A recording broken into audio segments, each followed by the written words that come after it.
Welcome to Between Product and Partnerships, a podcast focused on bringing together product, partnership, and engineering leaders to discuss how to build, support, and scale SaaS ecosystems. This podcast is presented by Pandium, an integration platform for building native integrations. Hey everyone, my name's Cristina, and thanks for listening to our podcast, Between Product and Partnerships. If you're with us for the first time, we talk about the challenges and what it takes to build integrations, partnerships, and SaaS platforms. We also talk to leaders working on these problems to learn about trends and how they're navigating the space. Today, we are super excited to have Ben Marks join us. He has a long history of building ecosystems at companies like Magento and Shopware. Ben, you want to give us a little bit of an intro about yourself, and then we'll dive right in. Hey there. Thanks for having me on, Cristina. Appreciate it. I started my career like some people, I think, just completely unintentionally.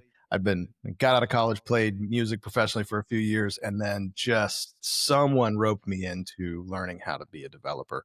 And that led to some freelance work, but ultimately got me connected with some fantastic applications at the beginning of the e-commerce era, in the 2000s. And I got to work for a couple of great companies in my career, work for them and also work for the ecosystems around them. That's actually really my jam. I'm very much a people person, so it's been a great career so far, combining the fun of a career with and around lots of people. Awesome. What instrument do you play? I'm a drummer, although these days I'm more of just like a percussionist because I had to that was the only thing I regret about my career was I was on the road like 300 days a year. And I had to just pack my drums away. And so now I just do a little percussion. We have a semi-professional, but like a working drummer on staff here at Pandium as well. So I always like to ask, I am not a person that can do any of those things. As long as you can appreciate music and support it, guess what, man? That's all that matters. Awesome. Well, I would love to hear actually about your journey from being a drummer to being a self-taught programmer and then to working in ecosystems. Maybe if you could give us you said someone dragged you into being a developer. Like how did that happen? Well, I think the origin story could probably last the entire duration of the podcast. But real quick, a friend of mine, he and I lived together after college in a double wide in a tobacco field in North Carolina. Long story there. But he was a race car driver. He grew up at Road Atlanta. There's like a picture of him on Paul Newman's lap as a baby. Because Paul Newman was a big race car guy, and he got tapped to do a racing startup, which was really interesting. And I had helped him. I built a wiring harness for one of his race cars, and because I had done some electronic stuff during school. And then when he got tapped, he was like, "Well, you did that, so I'm sure websites couldn't be that hard."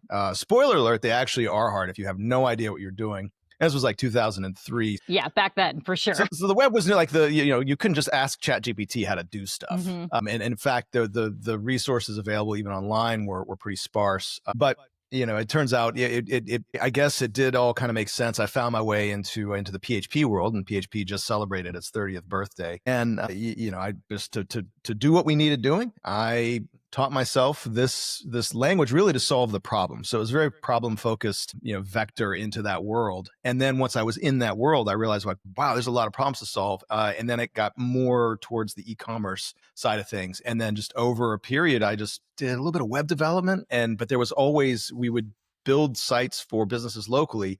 And then there would be this like e-commerce component. And so I just kept running into e-commerce. And then eventually there was a person who moved to Charleston, South Carolina, where I live. And he was starting an agency literally because he saw Magento coming. He saw e-commerce coming. And he said, hey, these two things are going to be huge. And he was right. He's still a good friend of mine, Kevin Eichelberger, Blue Acorn. And that was the tip of the iceberg for me because it got me into this whole world of professionals working together in that open source way. And open source, certainly well done. It lends itself towards people connecting over common problems, people just sharing in solutions and trying to add value wherever they can. And then it turns out between the people working together and the partnerships that develop out of that, it really is quite a force to reckon with. Oh, man, that's quite the journey from trailer behind a tobacco field Meanwhile, there's a psychology degree that my parents mostly paid for. It's just sitting,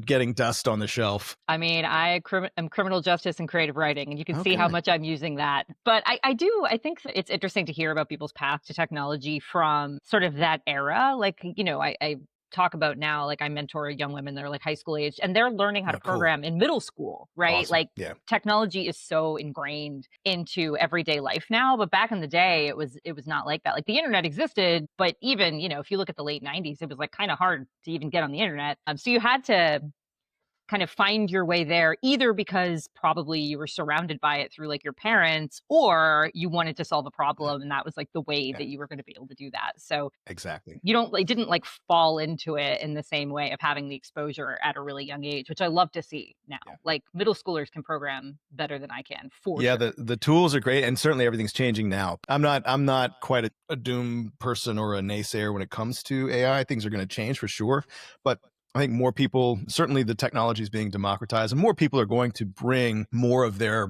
own talents into spaces where they wouldn't have been able to otherwise, because the tech, the programming had been a barrier. And I choose optimism at this point that we'll see more and more people bringing more and more inventive things into spaces. Do you still program? I occasionally open up my editor and just look at it. No, I mean, I do still look at code every once in a while. I'm not actively programming. Well, actually, that's not true. I have begun programming again because I just left my previous employer, and now the work that I'm looking to do, it actually involves building some web and app interfaces for the things that I want to accomplish. One's a community initiative, and then one is a more commercial, like payments focused initiative. And yeah, you actually still have to do a little bit of work there, but man, it's gotten a lot easier than it used to be. That's for sure. Especially when it comes to prototyping and just like getting something to riff on. I 100% agree. Like 0 to MVP is it's almost an insult to those of us who had to, program both ways uphill. Yes, put in the snow.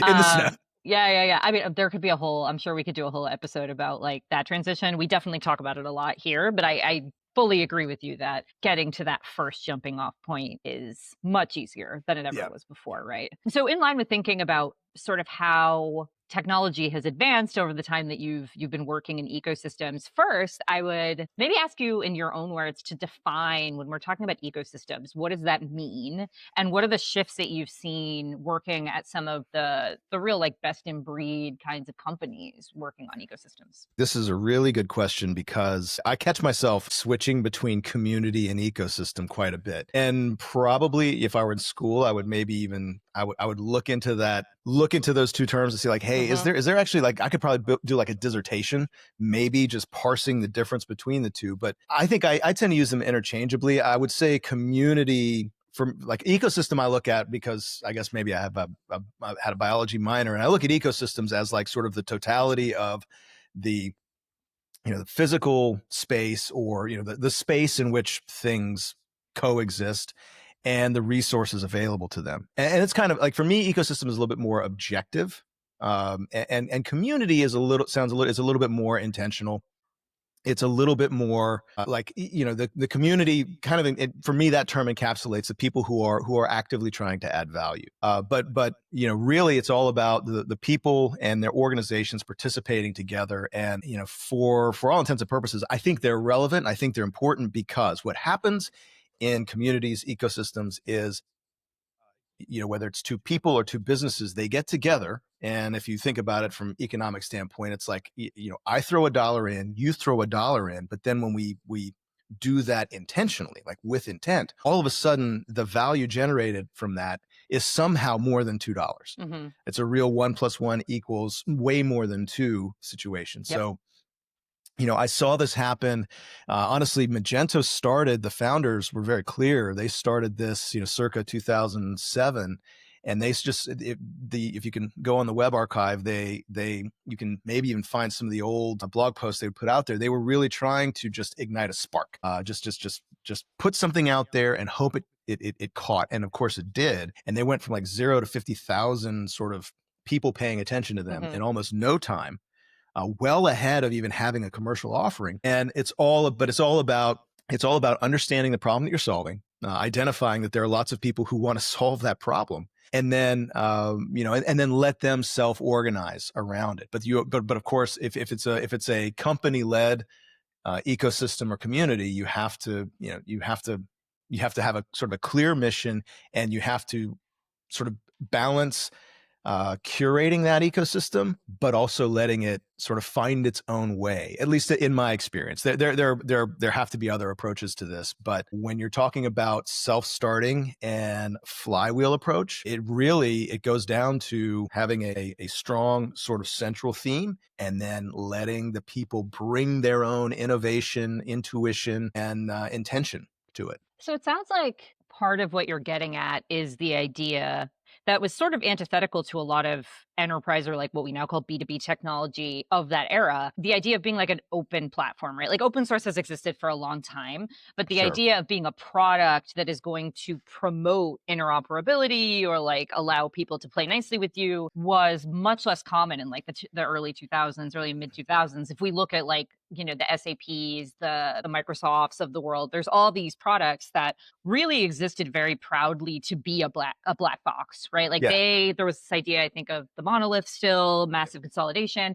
And I always, when I think of e-commerce and why they have such a mature concept of ecosystem, I always think about Shopify because of Yeah. them like planting a flag and saying, hey, we are actually going to build not just an ecosystem of like users and open source developers, but also an economic element. But it sounds like you're saying maybe Magento, and I don't know the origin story of Magento well Yeah. enough, maybe they were the ones that actually were ahead of the game there. Amazing respect for the company, for what they've built, and humble beginnings. A German, in Canada, loves to go snowboarding, wants to sell snowboarding stuff. Yeah. I'm being a little reductive here. The story has been well documented, but don't forget their mantra for many, many, many, many years: arm the rebels, right? Because they were the ones actually sort of going against the industry stalwarts, the IBM WebSphere, and because basically, if you wanted e-commerce in the early 2000s, you were dealing a very stodgy boardroom kind of enterprise experience, and the vendors absolutely were walled. I mean, the most firmly bounded black boxes out there, right? And that was intentional. And by the way, I don't knock that, because I think at the time that's simply what existed. There was no precedent for massive online self-organizing collaboration. Just wasn't a concept. This is actually one of the things that the Magento founders figured out, actually from a previous project called OS Commerce, which was an open source e-commerce platform. Actually, how I taught myself how to program, and then spent years unlearning because it was very early. But that was a truly collective initiative that it wasn't a corporate thing. But I think in order to get started somewhere, in order for an industry to come into existence, you almost do have to be a little bit protective, and you have to carve out the space and organize all the resources. And and then, not about the same time, Magento and others, and there had been other platforms around at the time, were coming around. Yeah, this was when Shopify was doing its thing. And, Shopify is an interesting story, because the tech, I think the vision was well ahead of the tech and what was possible. So, for a SaaS offering like Shopify, part of the real advantage there, and one of the big selling propositions, is that you don't have to worry about, they black box the right parts, and then they split off and make available and create space for communities to grow around them. And I would have to say that, based on my experience, Shopify's done a tremendous job. BigCommerce is another provider that, in all of my travels and the literal hundreds of industry events I've gone to, I always hear great stories about their partnership efforts. And these things are very intentional, because dollar for dollar, the licenses are really the spice. Well, until you figure out that you're a payments company, like Shopify eventually did, and maybe BigCommerce will one day. But like, your licensing is your spice. But they realize that there is, just like in the Magento world or open source world, all of those enterprise dollars, it's like an iceberg. Everything that the industry and the analysts see, all that value and valuation and everything, that's all above the water. But that all sits, on top of, this 3/4 or more, or 4/5 even, of the sort of the mass of that ecosystem is below the waterline. And you have to be aware, even as the company that is, or the vendor or the vendors that are responsible for that there's all of this economic flow happening below the waterline that you don't get direct access to. But that is absolutely okay, because that is what supports everything above the waterline. And so the more effort and intent you put in there, the bigger the piece comes above above the. Yeah, so it's interesting to think about. I mean, obviously I live in a world of all integration, right? So talking about that black box thing, I'm well familiar with because a lot of enterprise systems, even legacy systems now still don't really want to play well with others. And our entire business is based on this idea of interoperability as being, the leading wave in all kinds of technology in every vertical, although e-com is I think a little ahead of the curve just in terms of the maturity of the market. Yeah. I wonder think if you think there's going to be like any kind of massive shifts in the way these companies think about ecosystems. So to add a little more context, like if you look at something like a Shopify, they have a pretty rigid set of standards to get in to be like a premier app. Obviously, there's some flexibility. It's humans, right? But like they have world out this part of the world for themselves where they can say, we are the big fish in this relationship. Like you have to conform to what we're doing. And then like on the open source side, it's like the polar opposite of that, right? In any industry, it's kind of like do what you want, make a pull request, whatever. Yeah. And like the users will come if it's good. And I'm curious if you think that there will be, especially with generative coding and the kind of varying degrees of quality, but the large amount of things that are possible, if there will be changes in how these sort of like foundational companies think about this stuff. And I'm saying this like riffing on it as I'm speaking. I'm really just curious your thoughts. I mean, this is all we can do at this point, Christina. We're you like me we're furiously shaking the magic 8 ball, and the scope of the response, whatever it is valid maybe for the next 10 minutes, and then something monumentally like a tectonic shift or another sort of sub-industrial revolution happens. Like, so this everything's moving so quickly. There's, for those of us who remember the .com bubble, and I graduated undergrad 2000. So I remember that era really well. A lot of the stuff what's happening now feels very similar. There are bubble-esque elements. I mean, the biggest valuation ever, fastest valuation ever. I forget her name, but she CTO coming out of Mira. Yes.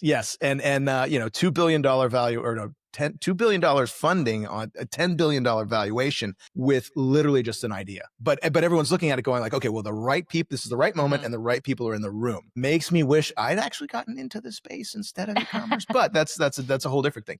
Now, as far as where things are headed, so if we think about, and if we want to maybe make it a little bit more, on topic here, if we're talking about how the space where partners play and how partnerships work. So there is a difference here between an approach like an open source platform. I won't call out Magento specifically because there's also like Adobe there is kind of a steward, and of course they have their own thing that they're doing. Like Shopify. So one of the tenets of those of us who work in this sort of ecosystem and platform world is that on a long enough timeline, platforms tend to eat their own ecosystems, right? Because you can basically ecosystem, like all people coming in, that's raw material, that's resource, that's what biology you'd call an R-selected population. But eventually you start hitting resource limits, and that's where you start getting K-selected, and you start feeling this compression. Businesses need to always, the balance sheet always needs to improve, more profits, more profitability. And so that's when that's when platforms tend to start to like elbow out into their ecosystem.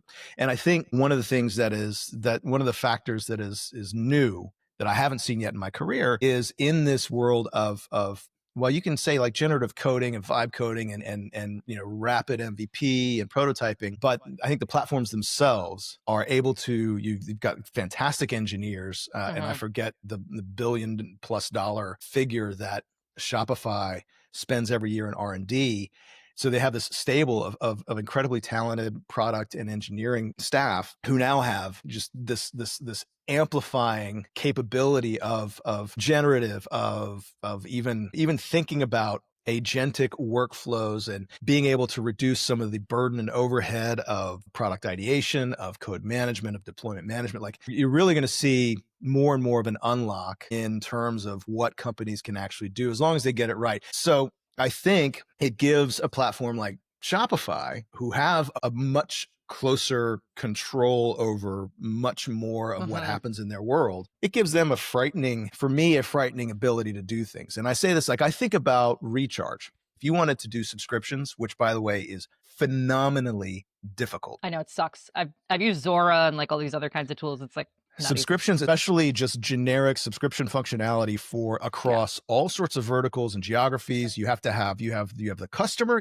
the authorization, the terms of the authorization, the platform, the merchant. It's all very, very difficult to like triangulate or quadrangulate on. And Recharge, they did this and they figured it out and they did. And then Shopify eventually, and they had a close relationship with Shopify. But then Shopify said, hey, we've got a subscriptions API and everyone has to do this. And I know there were plenty of people who were looking at that moment saying, well, they just kind of elbowed in on their territory. But look at where Recharge is today. They've grown fantastically. Oshin is on LinkedIn, and if you're not paying attention to him, you should absolutely follow him. Follow everything that's happening at Recharge. He's been very, very open, very transparent about struggles, challenges, successes, and it's interesting to see that how both Shopify via Toby and even Recharge via Oshin have leaned into this moment. They didn't say, "Hey, we're going to get rid of all of our staff and our balance sheet is going to be great." They're going to say, "No.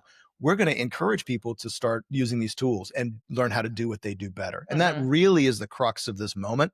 There will be some fallout, but I think in general, we're in a really good moment for businesses to increase. Now, there will be winners and losers, but in general, I think the companies that are going to win, it's the same story. The companies that will win on the long term are the ones that are going to realize that walled gardens only work up to a certain point, and then the benefit that you carve out or maintain by having that walled garden, it hits its limit, and then you actually have to figure out how to get new energy, new money into that ecosystem. And the way you do that is by opening things up. And I think also every wall that a vendor tries to throw up these days is easily torn down, because if I even think about like the Twitter, well, not X, but I still call it Twitter because it'll always be Twitter to me. It's Twitter.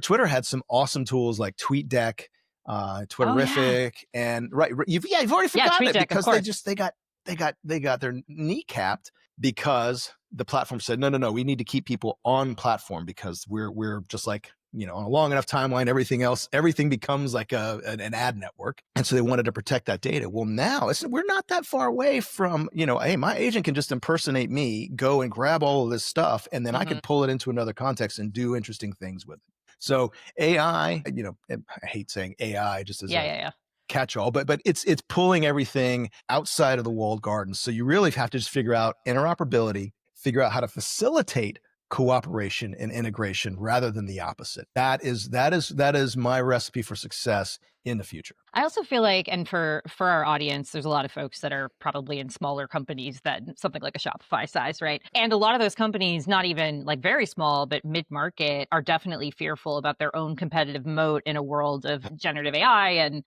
and also these large companies that can look at what you're doing potentially and try to, eat your lunch and all this good stuff. And where I come from when thinking about that, when I'm talking to other founders, is that like being highly specialized is the thing, and like really leaning into the things that and are good at, continuing to do that. You definitely have to evolve, right? Like if Shopify releases a Pandium, like we got to figure out what we're going to do there. But like there is also the element of just being really good at the thing that you're good at, and that is not necessarily like the width of your product, right? It's not about like the amount of features that you build. It's about how well you understand your problem, and that is what keeps users, right? Features have never been easier or cheaper to conceive, implement, deploy, right? I mean, that's like feature focused message, I think, has been stale and a recipe for stagnation now for a little while. And I would say that's even pre-ChatGPT moment. There's just a ton of software. Like everybody has everything.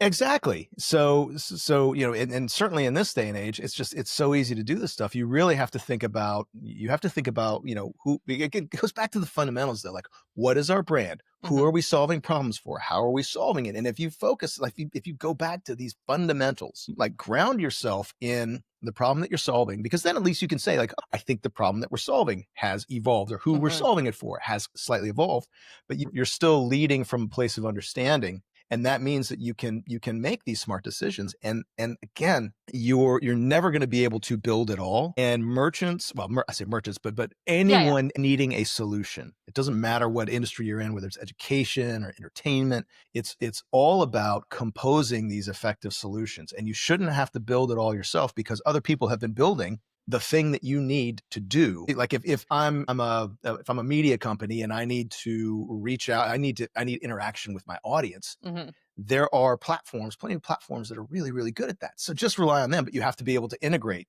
with them, and you have to unlock your data in your silos. You've got to figure out how to fully enable all the tools in that full stack that constitutes the solution that you are providing your audience, your customers. I agree. Interoperability, again, is obviously like our entire bread and butter. And when I think about like, so my background way back in the day in the early 2000s was ERP, right? So I was doing from paper and pencil to the computer. It wasn't even to the cloud yet. It was to an on-prem, but like Windows-based product, right? No green screen. And that was still during the days, I think, of this like monolithic idea. And we look at like something like a Microsoft Dynamics, SAP, Oracle, one of these big products, like they have modules for like literally everything. Like there's like your master planning, there's your accounting, there's your HR.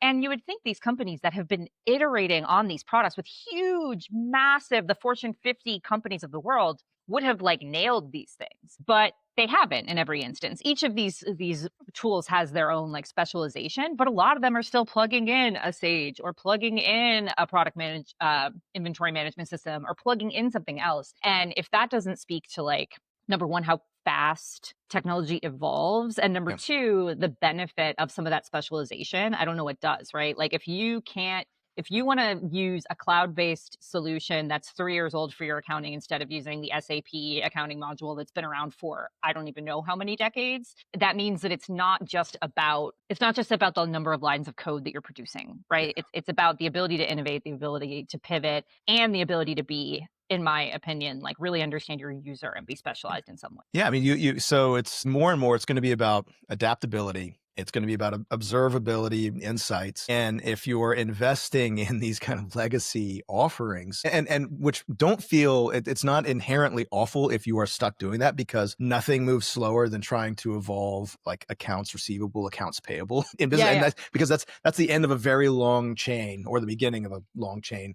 But, you have to start realizing that every dollar or euro or, drachma that you're investing in these things is actually investing a little bit. You're sort of like adding gravity to your own inertia. And I would love to see people starting to realize that you can start to swap out some of these things piecemeal. And it's interesting actually how if we're talking about the big behemoths in the room, let's talk about like what Salesforce just announced with Slack. They did the opposite of what I'm doing.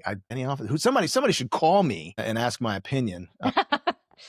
No, but it's because they're saying like, hey, Slack, we are not going to make any of your Slack content that your organization is paying, a phenomenal amount of money to use. We're not going to make, we're going to prohibit you pulling this into other systems. We're going to, and you're not going to be able to use this, because they're like doubling up on their wall. And I 100%, if I could figure out a way to place bets against that, I would put all of my money against that, because it doesn't matter. There will be ways for people to pull this stuff out, because again, they see the data, they see the value, and any kind of AI approach is going to be an unlock there, and people are going to see like, hey, I'm getting left behind. Someone over here using a different provider.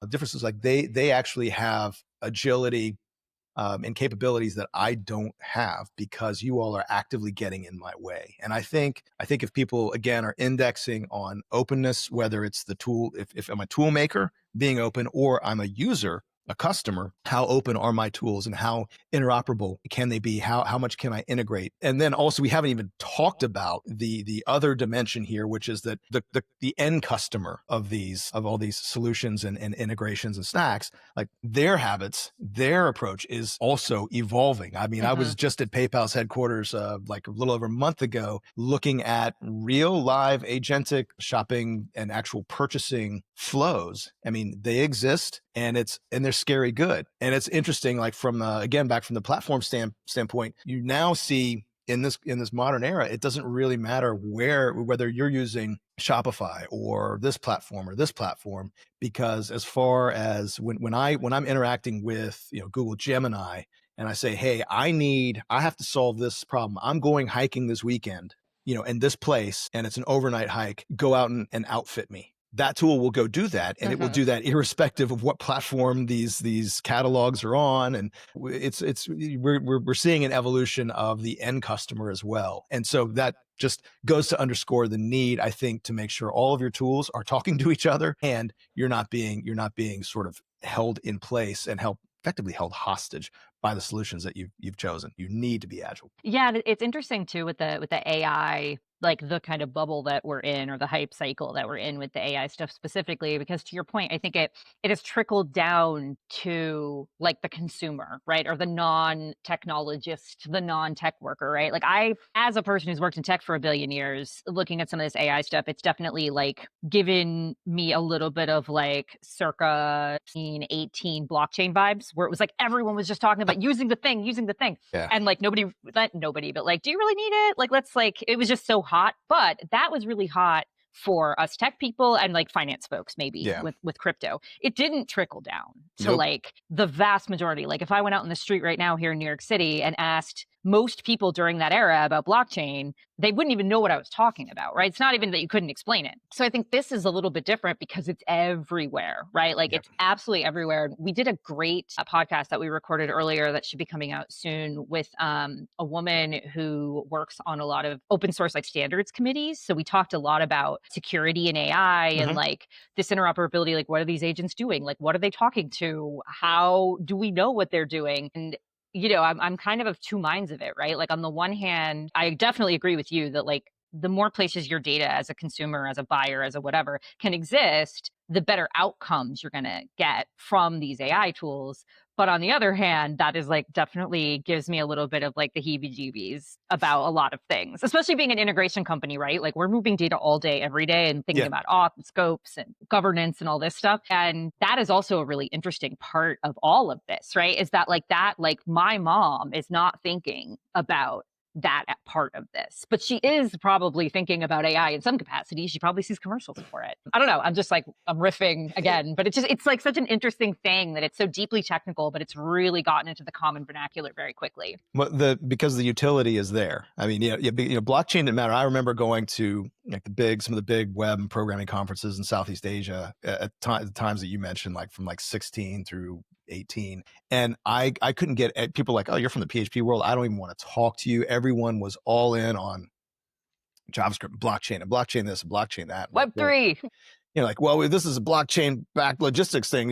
Prove, that way that something goes from here to here and it's exactly what it says it is. I'm like, well, someone can't open the box and change the thing. Like, don't even get me started on serialized goods and blockchain, like physical goods. Like, I could go forever. I saw a lot of, solution looking for a problem. I always appreciate the enthusiasm. It sucks when intention and attention and resources are kind of in an unmerited way sort of deflected or pulled over into an area. Like basically all of the money and time and attention that went into that just distracted from actually getting real business done and building real things of real value. It's just and so you could almost say like, is that happening in this moment? And of course there is, as you mentioned, there's a ton of hype around this. Everyone knows there's a ton of hype around this. There's also plenty of substance. I mean, when it first really kind of clicked for me was months and months ago. I'm almost 50. We've got a 30-year-old, and it became obvious to me. Now he was a kind of early entrant into the crypto world, but I realized he has only been using ChatGPT for search to answer questions. Everything he does, like he's actually they're at the vet today with their senior dog who, he basically was feeding in lab results. He's and problem statements and everything else into ChatGPT, like sort of figuring out probabilities and courses of treatment. But this, like, that kid doesn't Google anymore. Yeah. He Googled when he was in college. He does not Google anymore. It is all AI. It's interactive. And this was actually one of the smart things. I think it was the Microsoft team at the PayPal event. And that's online, by the way. It's PayPal Dev Days. Really, really worth, I think, going back and checking out those videos. But the Microsoft team said something really sharp, really pithy. And that was, that essentially what's happening now is people, instead of going for scroll-based solutions, it's all goal-based. So it's really, people are coming at it like knowing that they can just purely go from like, I have this thing I need to solve for, I have this situation I need to handle, and having this natural, almost Socratic interaction with the whole of the web to figure this out, instead of, okay, well, now I need to properly formulate my thoughts and ask the smart questions, and then maybe refine, and then go and look at resources.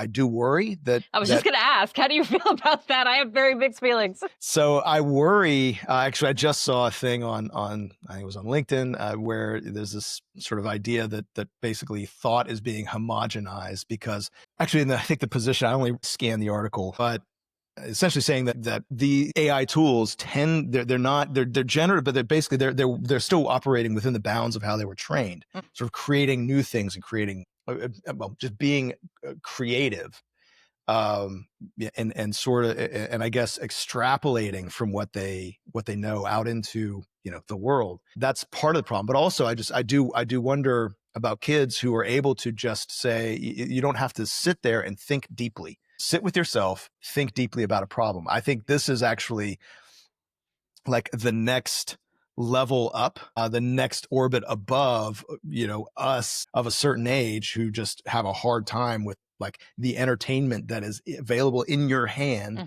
on your phone. It's like, I could say, wow, I spent 2 hours scrolling, and I could have been doing something meaningful. I could have been exercising my brain. This problem is going to get a little bit worse, and I don't know as a species how we're going to handle this. But I do think also, if I had a fresh baby, I would say, look, you're going to spend time, encountering problems, thinking them through, solving for themselves, going out into the world and playing, because you have to have, I think the kids that have general specialty, like general perspective. I mean, I think specialization is important, and I think specialists should, as you were saying earlier, lean into their specialties and really, really, really be able to offer something over and above what someone could figure out by working with a Gen AI tool. But also, I think there is having a broad ability to pull things together, and that, because at the very least, you're going to be able to write smarter prompts.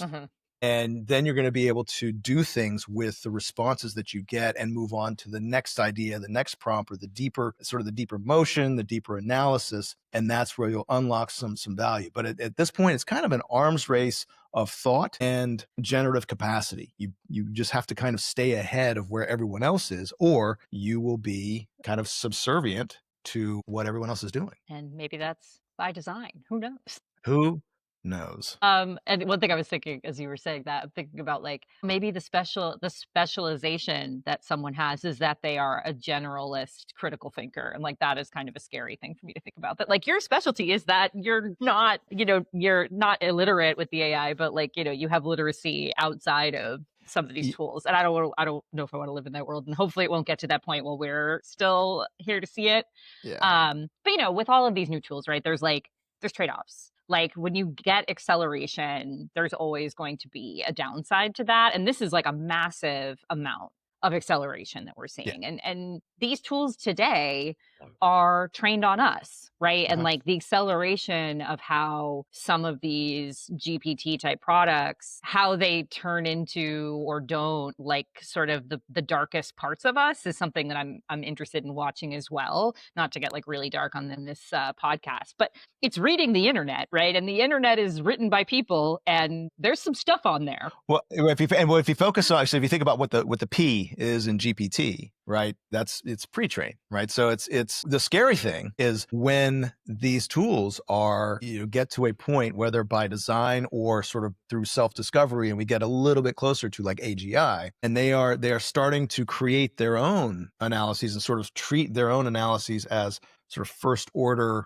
essentially like this is just part of my training set. I don't see this as anything different than what I've been trained on, but they're being sort of, they are then learning from their own self-exploration and creating stuff out there. I mean, half the time I'm on Reddit, I usually will come across a post or a comment. Very often, it's like, sometimes it's a post and I'm like, is this like an AI agent trying to understand something better? Because if it's not happening now, for sure it will, because it wants to, basically it's going to take this empirical approach to understanding itself and its own analysis. But I think if we going back to the human side of things, and assuming that we're all still here in 20 years, I think this is an interesting moment for people who are really intuitive and empathetic. And I'll say, and I mean that, I don't say that as though it's a virtuous thing, but I just think that if you're generally, empaths tend to be fairly intuitive, and they put themselves in someone else's shoes. And I think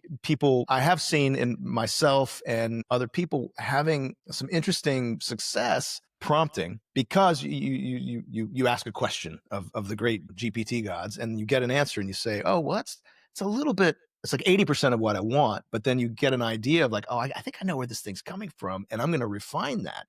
Now, in the couple of years that I've been working with these generative tools, I think I've seen them evolve. Like, basically, they get things right, mostly right, quickly, and then are able, just with a subtle follow-up question, really able to zone in what it is you want. And certainly the deep research tools are, I don't know if you've played with those yet, they're shockingly good. And now, that's one thing.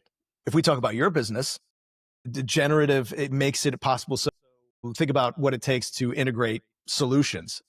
You can effectively say, hey, whatever GPT you are, with whatever coding abilities you have, or this other tool has, we combine these two things. Here's two API, documentation for two API, two companies' endpoints, and for full surface area of their APIs. Make them work, and we're kind of close there. So this actually goes into a question I did want to make sure we have time for, and then I think we're going to have to wrap, is around exactly that, right? So thinking about engineers and thinking about the future of engineers, and how we're getting a little bit of democratization with coding. I have my own feelings about like the quality of that, and like where that's going to lean.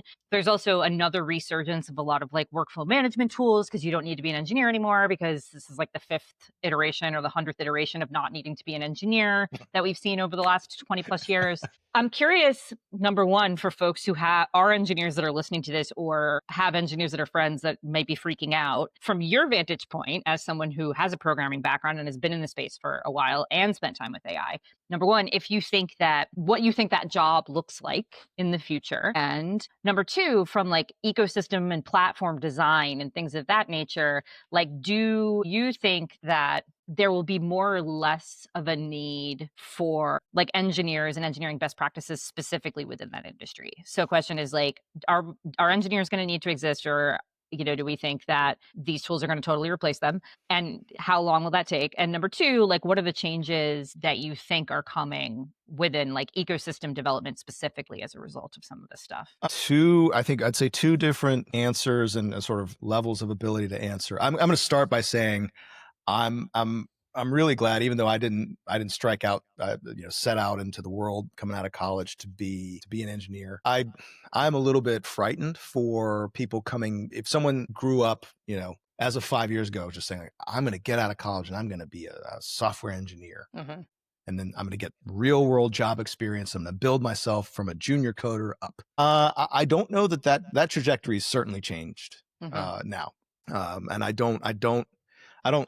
I'm not as optimistic for that approach. But then it sort of begs the question, well, do these systems become self-maintaining, and you only have like architects? Because it's pretty rare that someone can just become an architect without having done the work and had designed the systems at a small scale, and then grown up and all of this. I think there has to be there's a certain amount of real world experience in order to do that. Mm-hmm. So I hate to say it, but I am a little bit concerned for what happens with that class. And that may be one of those things that becomes cyclical, and we realize like, hey, we're going to, we find a new way to empower and create space for junior people to exist, so that there are bottom rungs on a ladder up which you can climb. Over time, it is the case that engineers will be doing more. We will all be doing more. Software, I mean, just as by its very nature, has allowed us to do more than we could before. I think back to the days when there certainly weren't cell phones, and at best there might have been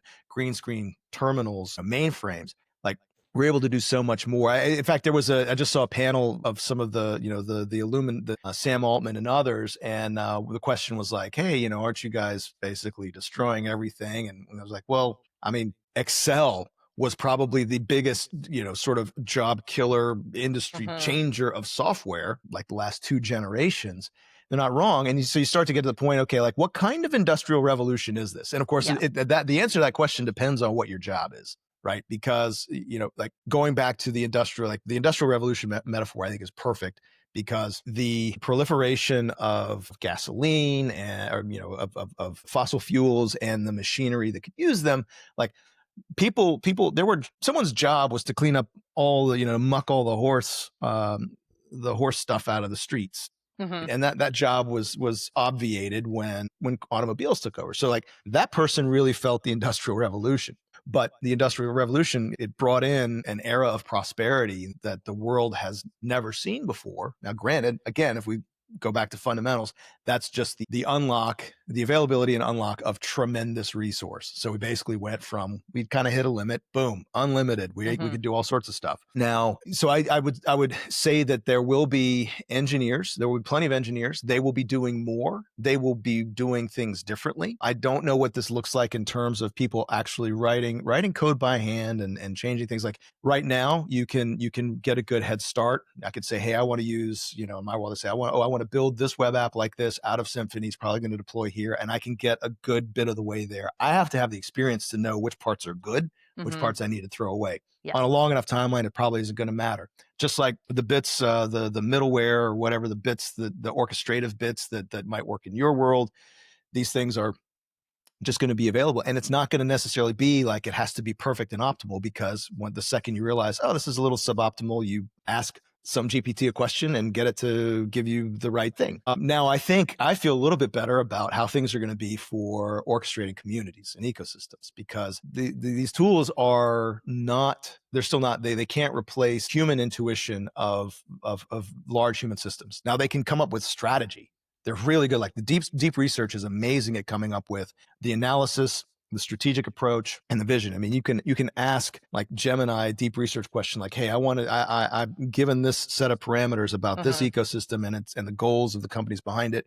Give me a 2-year plan, and it'll give you good bits. Now, of course, you still have to have the intuition for how that works. So I think, people on sort of on more on my side of things, coordinating and orchestrating groups of companies and individuals, the picture's a little bit rosier for now. But again, even in my job, the kind of work that I do, if I'm not availing myself of these tools, at the very least, I'm leaving value on the table. And certainly over a 5 to 10 year timeline, there are going to be people running up the ladder or basically wearing a jetpack and blowing right past me. So whatever you're doing today in your career now, or the career you want to have, you should certainly be paying attention to how you can do it better or with more insight using the tooling that's out there. I agree. And I think it's also important to think of it exactly as you just described, as a tool, not the tool, not the only tool, but it is a tool, a very powerful tool. But I'm all about personally pragmatism, like use the tool for the job. If that tool doesn't exist as a founder, and you as an engineer, like maybe go try to build it. But if it does exist and it's sufficient, use the things for what they're built for is sort of my philosophy on life. And I think that this is a broad tool, but it is a tool. And if I could offer one more bit of advice, even to myself, because I'm kind of terrible at this. Also, I think it's also important now, maybe more than ever, to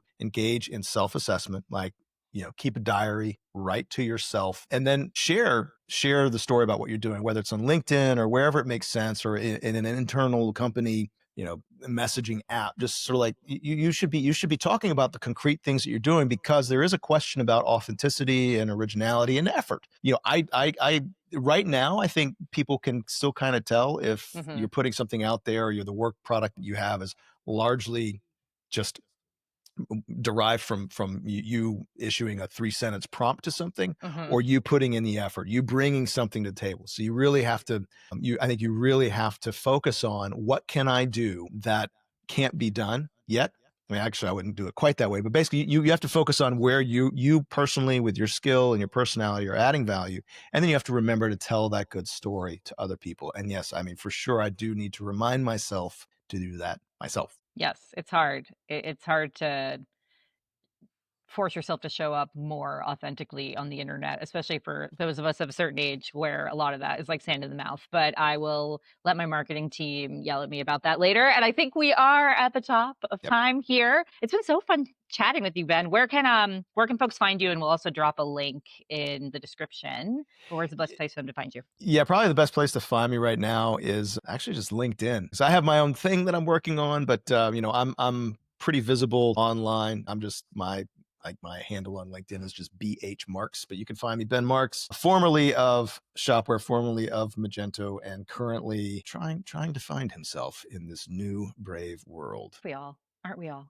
Well, thank you very much again. Thank you, listeners and viewers, for watching. If you're interested in more content like this and all kinds of broad things, check out pandium.com. We've got a blog, we've got the podcast, we've got videos, we've got worksheets, we got everything. And again, really thank you. It's been such a great time chatting. Maybe we'll revisit this in like a year and see where we were right, where we were wrong. And I'll see you out there on LinkedIn. We'll keep commenting on each other's stuff, and I'm sure you will find yourself out there.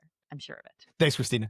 Thanks. Thanks for listening. If you enjoyed our content, subscribe to our channel and give us a thumbs up. For more content on tech partnerships, integrations, and APIs, check out our articles, ebooks, and other resources in the description or visit Pandium's website.